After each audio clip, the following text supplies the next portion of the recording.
Ya, pemirsa Anda masih bersama kami dalam Dialog DNI Jabar dan kita masih berbincang bersama Dr. Aditya Wahyudi, SPKFR, dokter spesialis kedokteran fisik dan rehabilitasi dari Flex Free Rehabilitasi Muskuloskeletal Cabang Bandung, pemirsa ya. Tadi kita sudah mengetahui apa saja penyebab yang bisa terjadi di low back pain ini ataupun juga nyeri bagian punggung bawah, pemirsa ya, mulai dari otot, lalu juga ligamen ataupun juga tulang, bahkan sampai hingga syaraf. Tapi dokter, kalau melihat dari kasus-kasus yang paling sering banyak ditangani, ini kasus seperti apa nih dokter?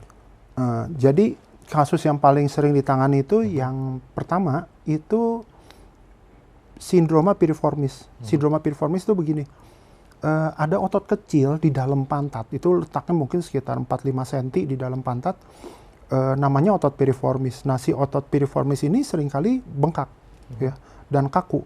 Nah, kebetulan ada saraf yang menuju kaki itu. Letaknya tepatnya di bagian depan dari si otot piriformis itu. Bahkan kadang-kadang pada 16% pasien si saraf itu menembus otot piriformis. Jadi kebayang kalau si ototnya kram dan kaku, sarafnya juga kejepit. Nah, gejalanya sih biasanya nyeri di bokong, di pantat, dengan gejala-gejala yang tadi, saraf kejepit ya. Kadang-kadang ada nyeri menjalar ke tungkai bawah atau kaki, baal, kesemutan di kaki atau tungkai bawah, itu juga bisa terjadi. Nah, ini yang paling sering, biasanya lebih sering mengenai perempuan, ya. Perempuan yang paling sering. Kalau laki-laki biasanya yang sering yang saya temukan ya, bapak-bapak yang suka duduk lama di lantai. Ya, misalnya ini pensiunan kan udah nggak kerja nih, kadang-kadang apa yang dia lakukan? Sering ke masjid kan. Nah, di masjid itu dia duduk di mana? Di lantai. Nah, itu dia suka sakit seperti itu ya. Itu. Kalau ibu-ibu itu lebih bervariasi lah ya, karakter pasiennya, ada yang seperti ini, ada yang seperti itu. Itu yang paling sering. Yang sering juga itu ada kerusakan di sendi kecil di tulang belakang yang namanya sendi faset. Nah, si sendi faset itu bias itu adalah sendi-sendi kecil yang ada di antara tulang belakang. Yang paling sering ini kalau si sendi fasetnya ini mengalami proses penuaan, ya, yang pada lansia. Nah, itu sering nyeri itu, ya. Biasanya terkena juga ke ibu-ibu yang misalnya agak gemuk, ya, yang kalau bahasa Sundanya apa, tenggeng ya. Tenggeng tuh perutnya maju, pantatnya mundur. Nah, gitu ya. Nah, itu sering tuh sakit tuh. Nanti dia akan sakit agak di bawah gitu. Kalau dipencet, oh ini si sendi fasetnya sakit. Lalu bisa juga kena ke ligamen nyeri ya. Bisa juga. Lalu berikutnya ya tadi, saraf kejepit tadi. Saraf kejepit itu juga sering terjadi, tapi tidak sebanyak yang sindroma piriformis, faset dan sebagainya. Nah, si saraf kejepit ini biasanya biasanya disebabkan oleh HNP. HNP itu yang kalau Bapak Ibu suka dengar kata-kata HNP itu hernia nucleus pulposus. Itu di mana di bantalan tulang itu ada si bijinya di tengahnya itu yang namanya nucleus pulposus. Si nucleus pulposus itu terdorong ke arah luar dan menekan saraf di sana. Jadi nanti ya ada gejala saraf kejepit, baal, kesemutan di kaki, disertai nyeri di punggung bawah. Nah, itu yang paling sering. Penyebab lain masih ada, tapi biasanya sih itu. Oke. Ya. Nah, lantas dengan mudah mengidentifikasi bahwa tadi sakit ataupun juga nyeri yang dialami dan betul-betul harus langsung misalnya ditangani oleh dokter sendiri atau yang profesional seperti itu. Dalam hal ini adalah dokter spesialis kedokteran fisik dan rehabilitasi. Seperti apa nih dokter? Yang betul-betul bahwa oh ini harus langsung coba diperiksa seperti itu dokter? Ya. Kalau dia sederhana penyebabnya, misalnya masih muda, salah ngangkat, ya, dia ngambil pot atau dia gendong anaknya tuh dalam posisi ruku, terus atau dia sakit, ya mungkin dengan minum obat yang bisa kita beli di apotek aja selama beberapa hari udah baik ya. Tapi kalau dia masih terus-menerus terjadi, atau seperti lansia ya yang terkena sendi faset itu kan memang karena proses penuaan ya, dan dia bakal sakit terus ya selama berbulan-bulan gitu ya.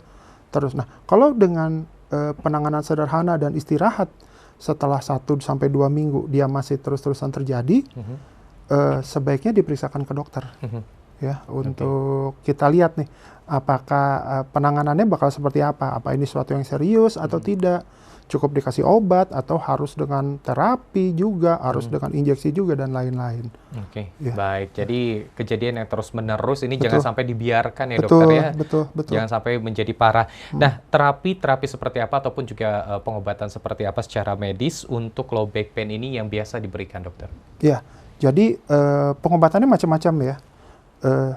Meliputi yang pertama sih minum obat minum. Yang kedua fisioterapi. Fisioterapi itu bisa misalnya dengan alat-alat terapi fisika tadi, bisa juga dengan latihan fisik ya. Jadi diajarin peregangan ototnya, diajari gerakan-gerakannya, diajari latihan penguatan otot di sekitar tulang belakang. Bisa juga dengan injeksi. Injeksinya juga macam-macam ya. Ada injeksi ke tulang, otot, sendi, ke saraf, macam-macam. Dan kadang-kadang injeksinya, jadi gini, injeksinya ada yang bisa dilakukan langsung, ada juga yang harus menggunakan guiding. Guiding itu kita keker dulu si organ yang kena. Misalnya kita nyuntik saraf nih agak di dalam. Nanti si lubang sarafnya kita lihat dengan USG atau dengan ronsen khusus yang disebut C-arm, baru kita suntik. Bahkan kalau parah, kadang-kadang diperlukan pembedahan, walaupun pembedahan sih jarang ya, sebagian besar bisa kita tangani dengan itu, tapi memang ada juga yang memang harus dibedah. Jadi penanganan kompleks. Nah, nanti tergantung nih, apakah si orang ini cukup dikasih obat doang, orang ini harus ditambah fisioterapi, orang ini harus ditambah injeksi juga, atau dilakukan sekaligus semuanya. Tergantung hasil pemeriksaannya. Oke, jadi seperti diperiksa apa? Nanti seperti apa pengobatannya, ini akan ditentukan oleh tim medis sendiri ya Betul, dokter ya. betul. Nah, lantas untuk masyarakat sendiri, apa yang boleh dan yang tidak boleh ketika mengalami tadi low back pain ini sebelum misalnya datang ke dokter, apa yang harus dilakukan dan tidak boleh dilakukan? Mungkin penanganan secara sementaranya nih dokter. Ya, ada beberapa yang bisa dilakukan. Pertama, sebenarnya kita harus menghindari gerakan-gerakan yang atau posisi tubuh yang memicu nyeri tersebut. Tapi memang ditentukan dulu sebenarnya diagnosanya ya, karena nanti bakal berbeda-beda. Gitu.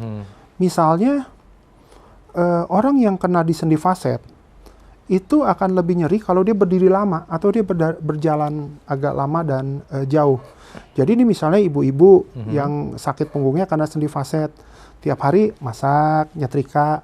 Nah, dia bisa tetap masak dan nyetrika, tapi dia harus duduk. Duduknya pakai bangku tinggi ya, yang dari besi itu, dia bisa jadi melakukan seperti itu ya. Atau orang yang dengan kerusakan di bantalan sendinya, HNP tadi, mereka sangat pantang untuk mengambil barang apapun pada posisi ruku.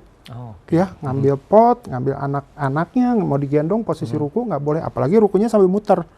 Jadi pot di sini dipindahin ke sebelahnya, itu merusak sekali ke bantalannya. Jadi si orang itu harus melakukannya sambil posisi tegak, badannya tegak, dia jongkok. Nah, dia ambil. Itu yang paling penting sih kalau untuk apa yang dilakukan di rumah. Oke, baik. Jadi harus tahu dulu diagnosanya seperti apa. Setelah ada hasilnya, baru diketahui apa yang boleh dilakukan ketika di rumah, apa yang tidak boleh dilakukan ketika di rumah, ketika mengalami low back pain ataupun juga sakit pada bagian pinggang ini, pemirsa. Dan lebih lanjut nanti kita akan berbincang kembali masih bersama Dr. Aditya Wahyudi, SPKFR, dokter spesialis kedokteran fisik dan juga rehabilitasi. Ada yang satu yang menarik mungkin bagi Anda yang sering dipijat, tapi juga sering sakit pinggang ataupun juga bagian bawah punggung ya, atau low back pain ini. Seperti apa jawabannya? Nanti kita akan tanyakan lebih lanjut. Tetaplah bersama kami dalam dialog di iNews Jabar.